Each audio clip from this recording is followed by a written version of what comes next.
Hello and welcome back for another episode of PodcastDX, the show that brings you interviews with people just like you, whose lives were forever changed by a medical diagnosis. I'm Lita. I'm Ron. And I'm a little hoarse. Yes, she is a little hoarse. She's just getting over a cold. But she's also Jean Marie. Collectively, we're the host of PodcastDX. On today's show, we're speaking with Sharon Krischer. Krischer? Is that right, Sharon? Krischer. Krischer, okay. Sharon is joining us today from Beverly Hills, California, where she continues to box, play tennis, and practice yoga. Sharon is here today to talk about Parkinson's disease, and you can subscribe to her blog today at witchywoman.com. Hi, Sharon. Thank you for taking the time to speak with us today, Sharon. Oh, my pleasure. Sharon, first, can you tell our listeners what Parkinson's disease is? Sure. According to the Parkinson's Disease Association, Parkinson's is a progressive chronic neurological disorder that can affect a person's ability to move well and do common daily activities of living. And one of the most prominent symptoms is a tremor, or most people think it is a tremor, but there's a lot more to it than just a tremor. And the other perception is that it's an old man's disease, and it's not. There are lots of women like me who have Parkinson's. Yes, a good friend of mine has it as well. What are the stages of Parkinson's, Sharon? Okay, according to the Parkinson's Foundation, there are 5 stages, and although no two people are alike, we like to say they're like snowflakes. Each person has a different form of Parkinson's. It usually progresses through the same stages. And I've been lucky. I was diagnosed 10 years ago, and I'm still basically stage 1, maybe stage 2. So I will go through them, what they are. Stage 1 is the initial stage where the person has mild symptoms, generally on one side of the body only. If they have a tremor, it starts on one side. Other movement symptoms might be slowness, changes in posture, walking. And a facial mask is a common expression where the face just seems frozen. As the symptoms start getting worse, you go into stage 2, and where it begins to affect both sides of the body. So you have tremor, rigidity, and other movement symptoms, walking problems, poor posture. But the person's still able to live alone, do daily tasks, but they're getting harder. Stage 3 is considered mid-stage. Loss of balance and slowness of movement are hallmarks.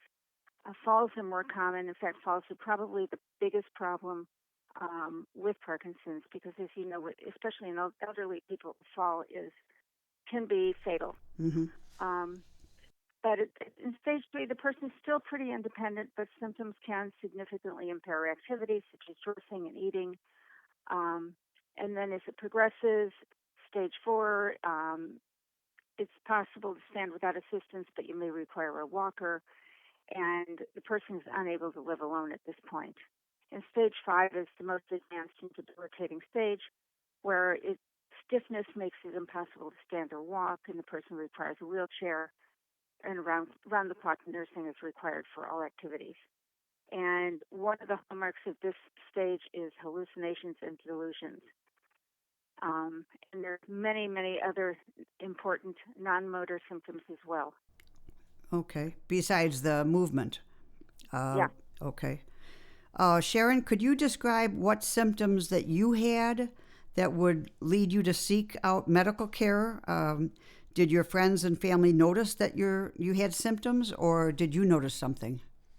Okay, what happened was I had some things going on, but I had no idea what they were. I was writing, and my foot would start to shake, and I'd literally, I'd shake my foot out, and it would stop, and it would go away, and maybe a couple of weeks later it would come back. And then I broke my leg. I broke my other leg, my left leg, and the fall triggered more symptoms. And it's very common with Parkinson's that you will have some kind of a trauma, and the symptoms will flare up. It will come out. So what happened was I broke my left ankle, and my right toes started to twitch again. And after a few weeks of this, I was on a cast and crutches, and I went to my internist, and they said, "What's going on here? My foot is twitching. I don't know what to do. Did I do something when I fell?" Right. seems logical to me. Sure. Yeah. And he said, well, let's put you on some Xanax because you could be stressed out from all of this. Let's see if it calms it down. And he did that, and I felt good. but it continued. And then that was in, I want to say September, October 2008. At the end of 2008, and the very last week of 2008, I was diagnosed with breast cancer, stage 1, barely stage 1. Wow. So I'm scheduled to go in for a lumpectomy, and I went in for my pre-op physical, and I talked to my doctor. I said, the tremor's still there. What do I do? And he sent me for an MRI on my brain, and it came back normal, so he sent me to a neurologist. So within a week or 2-week period, I had surgery and saw a neurologist. Wow. And I was a wreck, as you can imagine. Yeah. Understandably so. Fortunately, with the breast cancer, it was barely stage 1. I had the lumpectomy. I had radiation for 6 weeks. I've done nothing since. That's been great. Oh, that's great.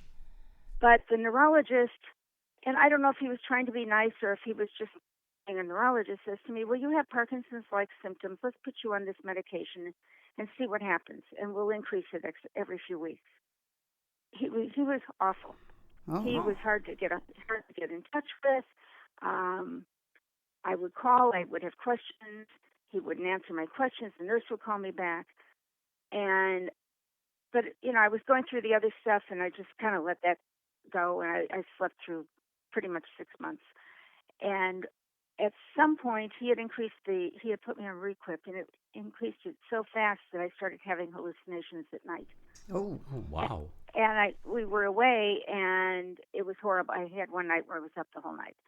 So I came home. I called my internist. I said, I'm not going back to him. I need to see a different doctor. And then he sent me to a movement disorders clinic. That was a year after I first saw him. Oh, wow. Yeah. I was lucky. Some women takes much longer. Okay. Some people, not just women, a lot of people, men too. So I finally went to the movement disorders clinic at UCLA, where I started with a wonderful doctor who I'm still with 10 years later. And she said, yes, you definitely have Parkinson's. Here's some information. Here's some websites. Call me if you have questions. Right. Oh, the kind of doctor you needed. Right. Yes. Right. And she was my savior. That's all I can say. Mm-hmm. And she said to me, you have tremor-dominant Parkinson's, which is a good form of probably the best case scenario. So here I have the best case scenario of breast cancer and Parkinson's. So that was a relief. Very good. Yeah. So I'm sure that just hearing that was a relief. Yeah. And a lot of times your mindset will help you heal on a lot of things. Mm-hmm. At least I think so. So it took you about a year to get the diagnosis then, right? Yeah, it was about a year. When did I see her? Yeah, it was a year from the time from after when I broke my leg till I saw her, a little over a year. So, Sharon, can you tell us how was it diagnosed? Did they do any special tests, or how was the Parkinson's diagnosed with you? At the time, 10 years ago, they weren't. It was basically you open and close your hands. They tap your foot. You walk down the hallway. They check your balance. There's a certain amount of standard neurological exams they do. A movement disorder specialist, though, is trained to see what's different, what Parkinson's is, where a regular neurologist who you think would understand it doesn't necessarily stay up on it because they're busy learning, with all the other neurological diseases. So she specializes in Parkinson's, and she knew exactly what was going on the minute I walked in the room. Wow. That's wonderful. Yeah. Okay.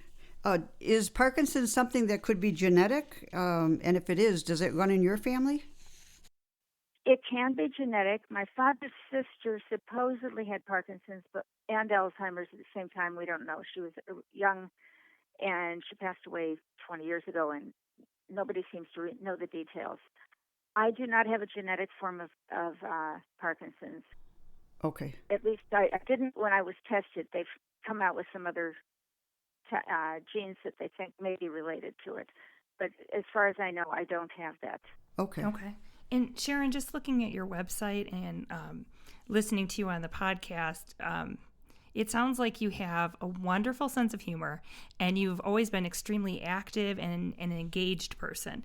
How has having an active lifestyle and a sense of humor helped you cope with Parkinson's and breast cancer and all of these trials and tribulations? Well, one of the things that saved me, literally, was the 3 women I played tennis with. Okay. I'm out there every week with them. We've been playing together for over 20 years. And as I started to have more and more problems and thinking about quitting, they said, "You can't quit. We won't let you quit. Get out here. We don't care. We're here for you."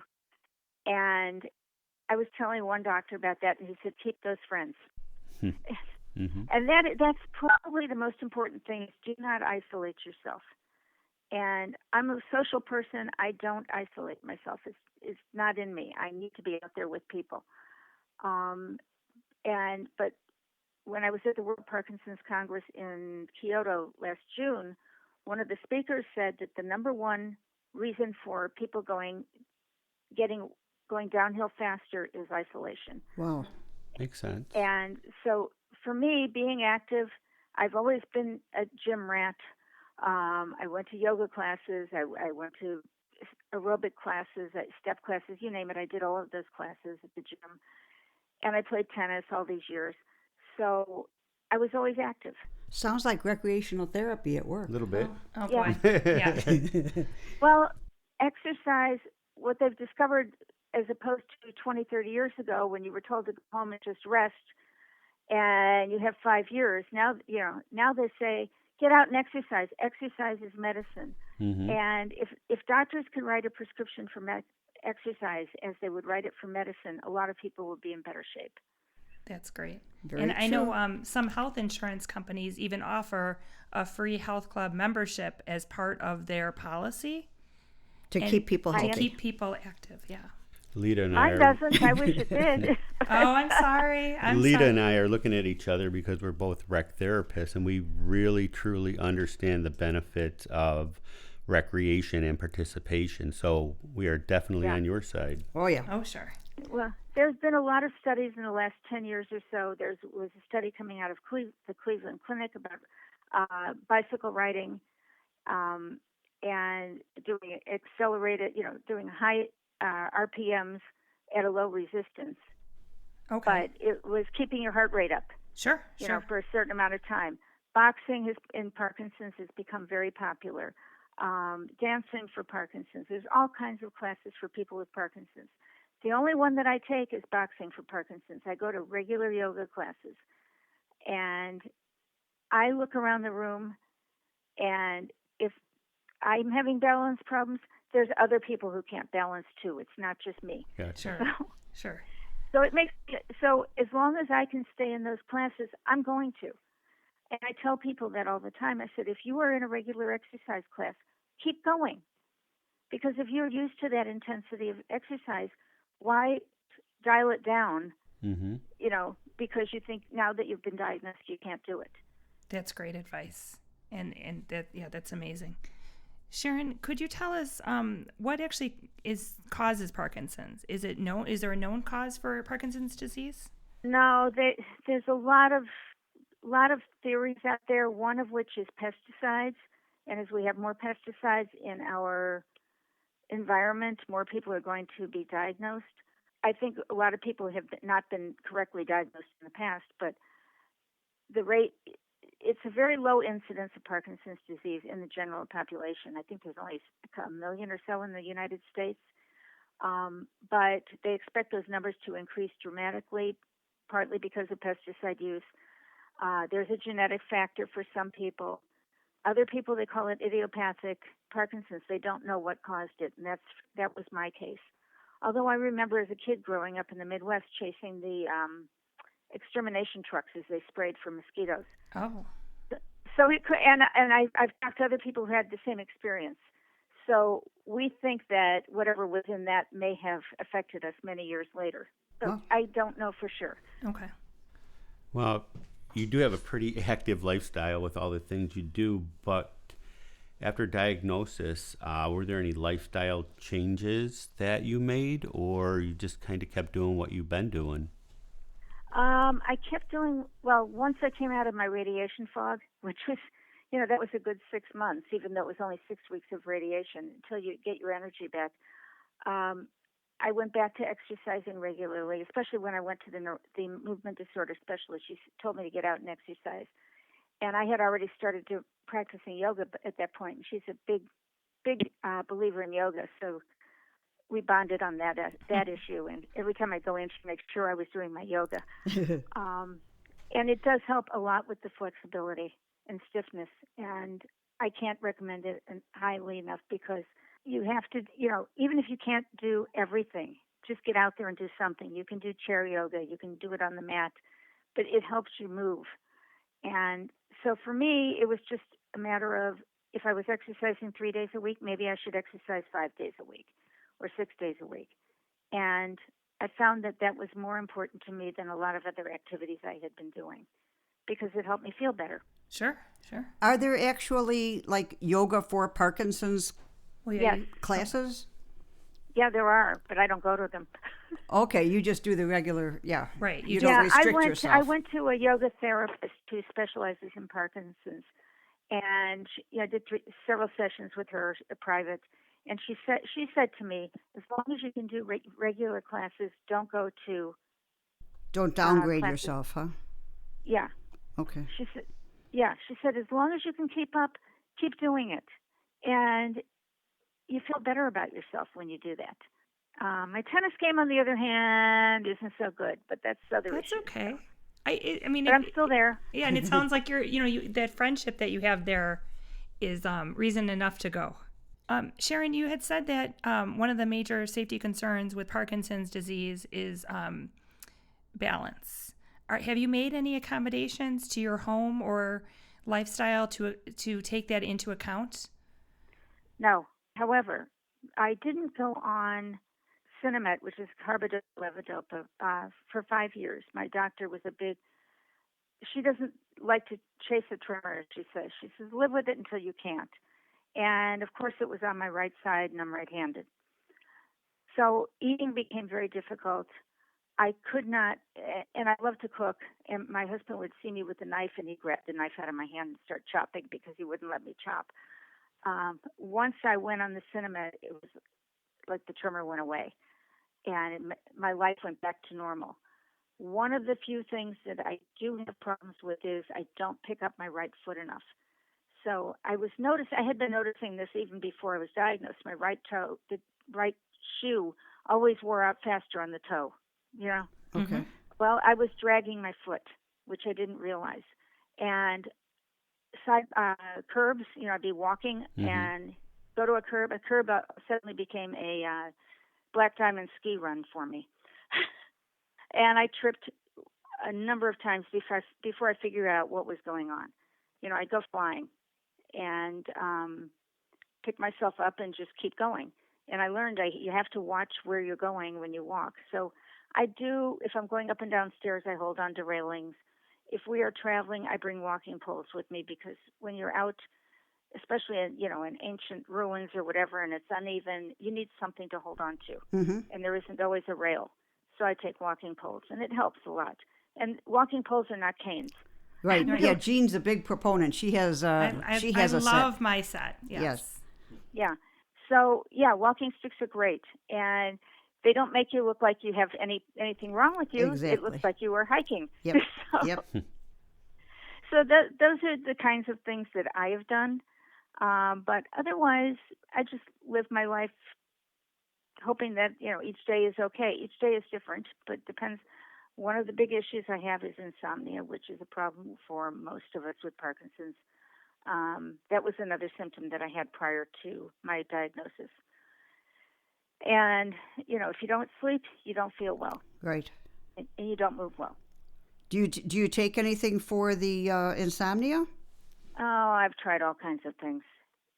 And other than a sleeping pill, which my doctor does not like me taking regularly, nothing works. I've tried meditation. I've tried Yoga Nidra, which is yoga for sleep. I've tried melatonin. Doesn't do a thing for me. So, if I have a couple of nights where I don't sleep, a couple of nights in a row where I really don't sleep, I'll take a sleeping pill for 2 or 3 nights and break that cycle. Right, right. Yeah. Besides the medication and lifestyle changes, is there anything else that can help alleviate symptoms of Parkinson's? Regular massage. Oh, for a lot of massage. people. Okay. Massage, yeah, because your muscles get stiff. I get a massage like every other week, and I think it helps. I really do. It's hard to say because I do so much self-care. You have to really if you have Parkinson's, you have to be on top of it. You have to be aware of what you need and take care of it. I've found that's probably, I spend more time on self-care than anything else. Sure, sure. Yeah. How about swimming or hot tub? Like you were I'm mentioning not a massage. swimmer. So no, either am I, Yeah. but some people might be. We have a hot tub in our backyard. I don't go in that often. Okay. But it does help. I'm not a swimmer. I just never liked swimming. You do the yoga. Other people swear. Right. Yeah, other people swear by it. You know what it is? If you find a form of exercise that works for you, do it. Absolutely. Right, right. If you don't like it, you're not going to do it. So keep experimenting till you find the combination of what you like, and There you don't do go. the same thing every day.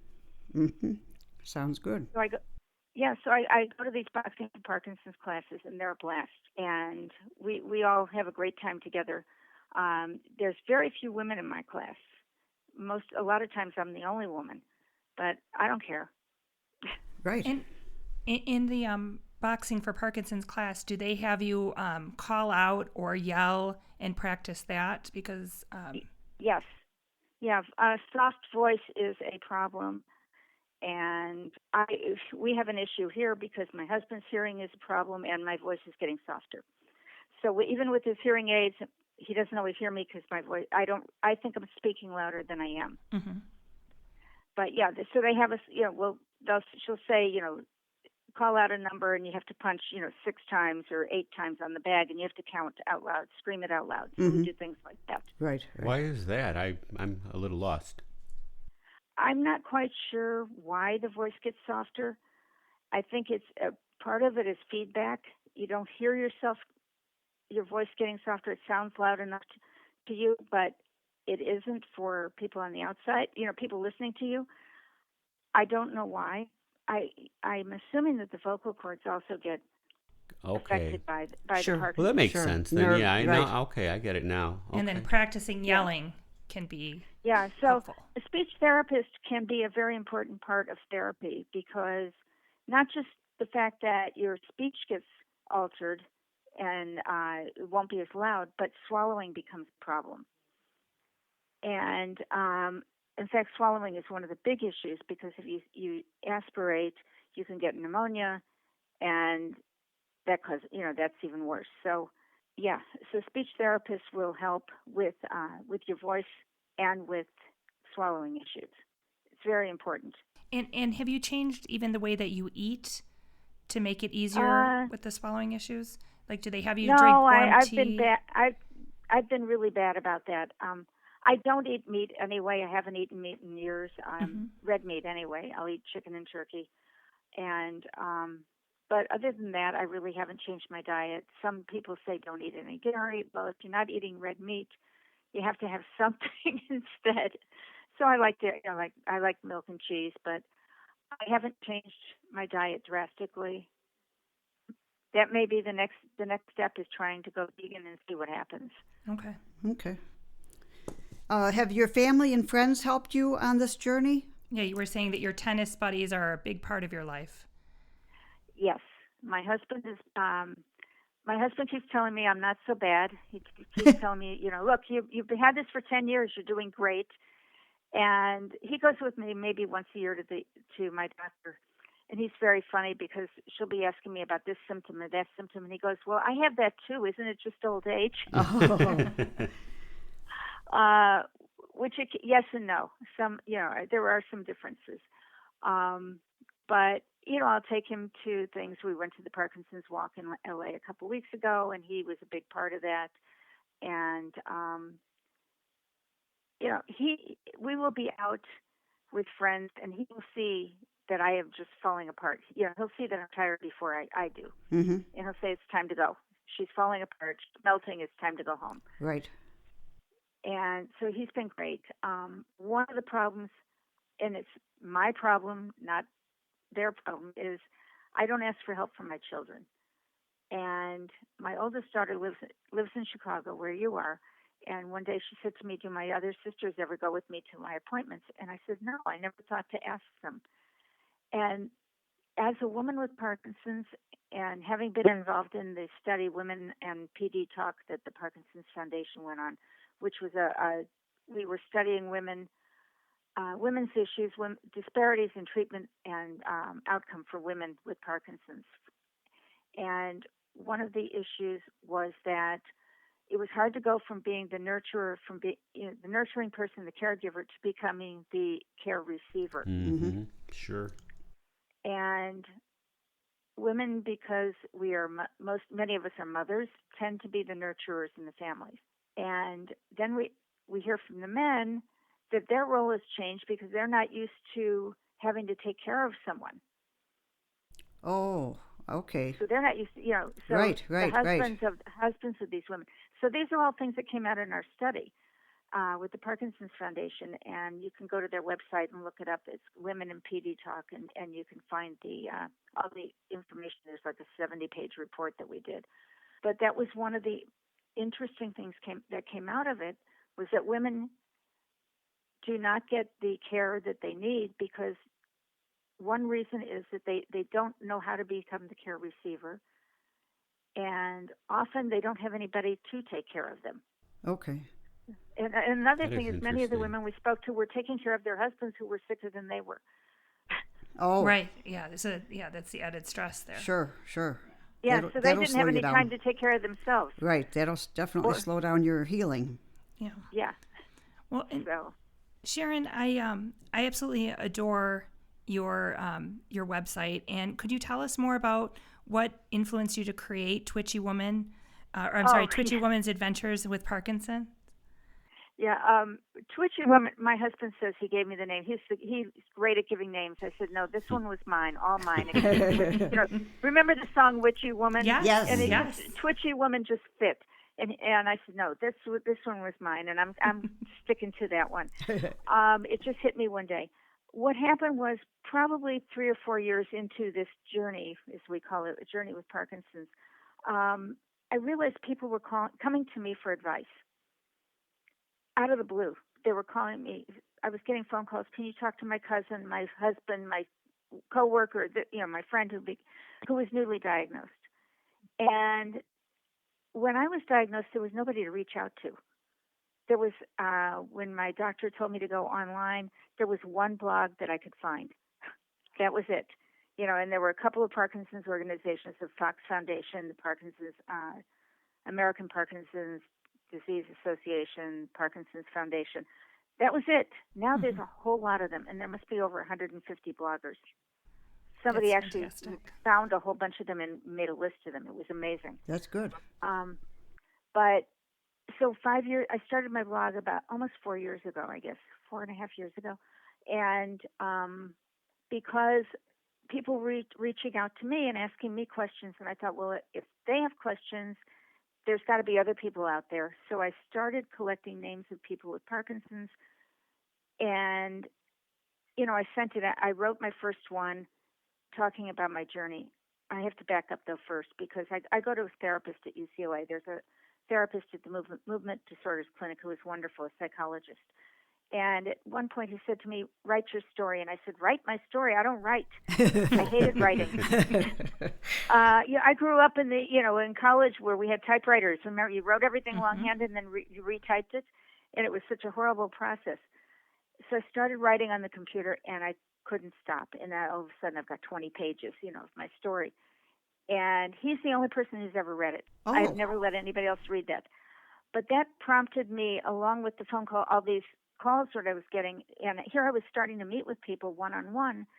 Can I meet you for coffee? And we'll talk. Okay. And I thought, well, there must be something that I can do, something more that I can do to reach out to more people. So I thought, okay, I'll write a blog, never thinking it would keep going. Mm-hmm. It'll go out there for 4 or 6 months and we'll be done. All of a sudden, people are finding me because there was, as opposed to 10 years ago, 4 or 5 years ago, doctors were saying to their patients, get online and find some blogs you like, because there's a lot of good bloggers. And people were finding me. Okay. And all of a sudden, I went from having 15 people to 100 people, and then 200 people, followers, and it just keeps exploding. That's great. And it's really been a wonderful experience. I have met people from all around the world who I consider my friends. Through this, I've become friends with a lot of other bloggers, and there's probably 7 or 8 lists out there now of the best Parkinson's blogs. So we all know who each other is because everybody's been on at least one of those lists. Sure. And I think I'm on 5 of them now, which is pretty amazing.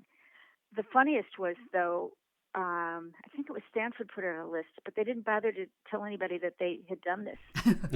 Oops.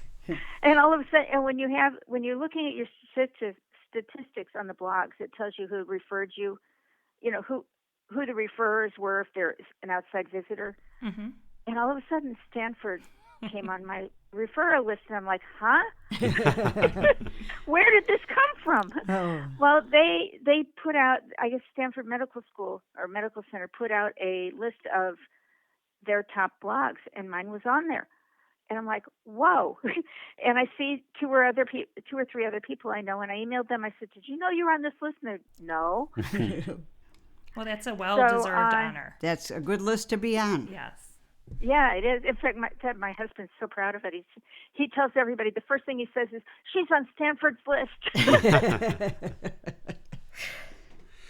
Sharon, do you have any tips or advice for our listeners? If you are newly diagnosed, if you have not seen a movement disorder specialist, and there is one anywhere within 150 miles of where you live, make sure you see a movement disorder specialist. Even if you only get to them once a year and you see a neurologist the rest of the time, it's fine.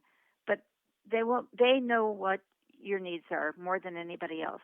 That's number 1. Number 2, keep doing what you've been doing. Don't stop anything unless you cannot physically do it. Okay. I think that's really important because people get this diagnosis, they are in shock, and they think, okay, my life is over, I can't do anything. And they stop doing things. And that's the worst thing you can do. See a movement disorder specialist.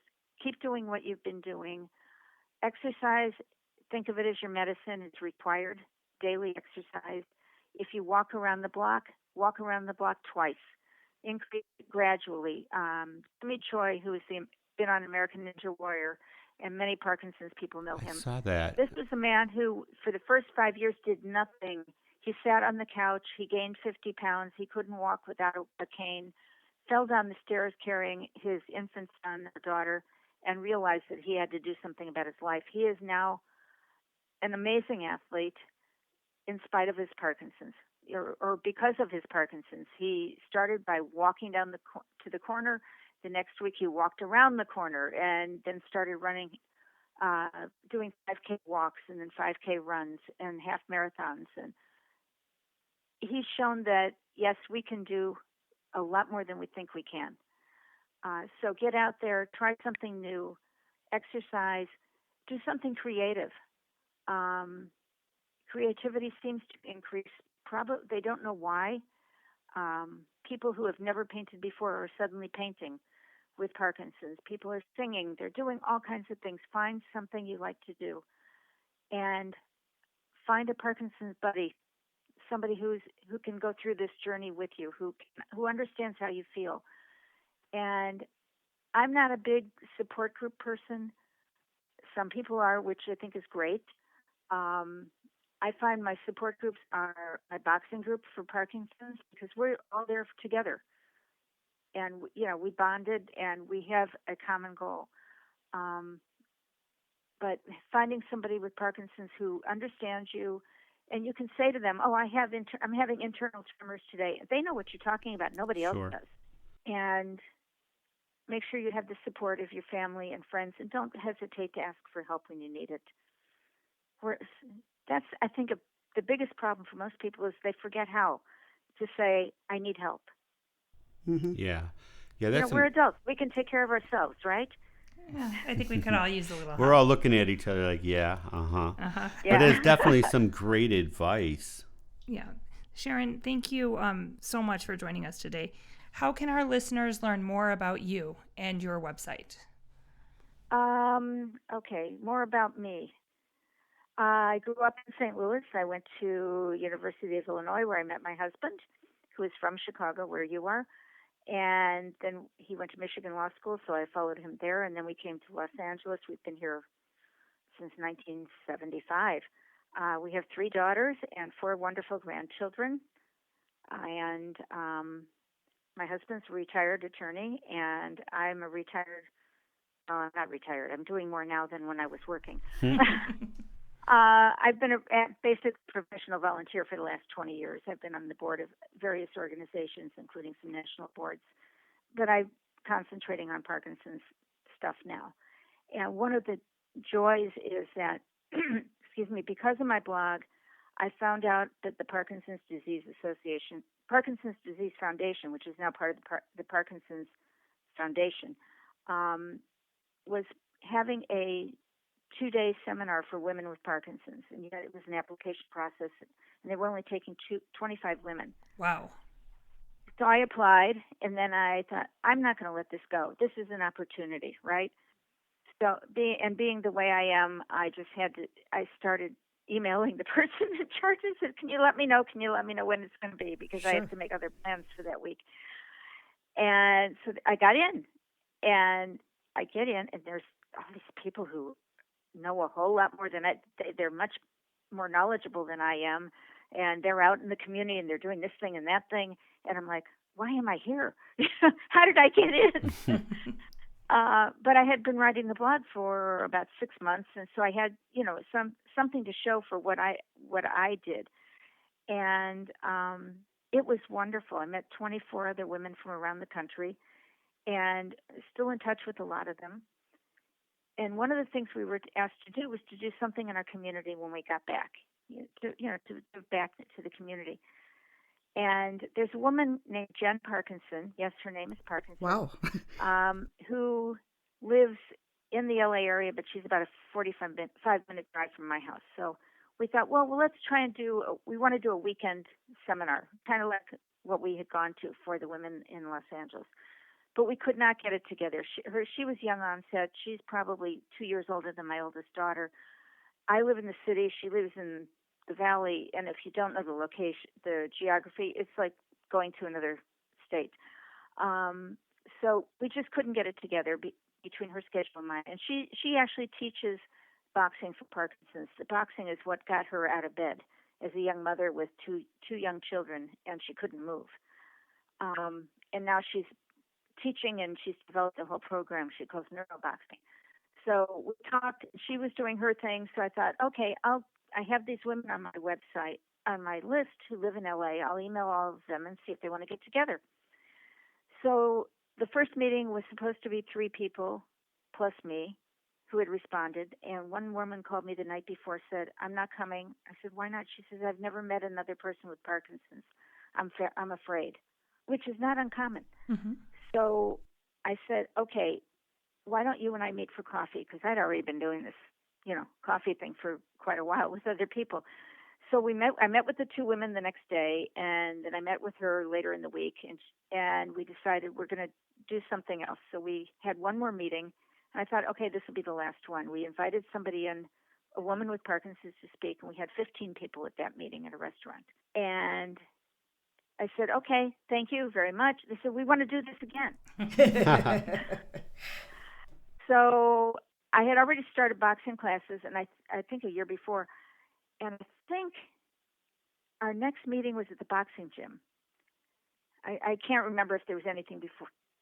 And all of a sudden, I had 25 people coming from all over. They were coming from an hour away. Wow. Because they found out there was something for women with Parkinson's, and they wanted to come. Sure. And what we found out from them was they didn't want to have what they call a bitch session. Mm-hmm. They didn't want to have a depressing group, a traditional support Woe is group. me. Yeah, woe is me. They wanted to get out there, meet other women, and have some fun when they were doing it. And that started. This group has been going ever since. I guess it's almost January will be 3 years. That's great. 4 years, I think. And we've done boxing, we've done yoga, we've done dancing, we've done arts and crafts. We've had a sex therapist. We've had my psychologist come in and speak, who was very popular. Sometimes we allow the husbands. When the sex therapist came, they weren't allowed in the room. And that was hugely popular, as you can imagine.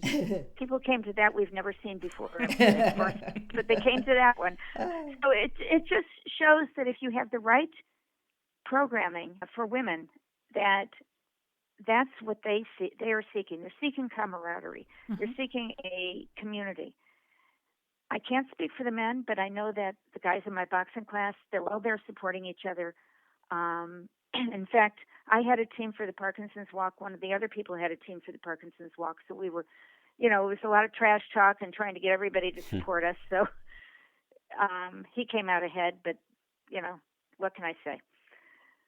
But well, it sounds like you've been very active in the community, and the community is very receptive to what you're doing. That's wonderful. And it all started with witchywoman.com. Yeah, I guess so. It started when the first person called me and said, "Can you talk to me?" Mm-hmm. Okay. Mm-hmm. All right.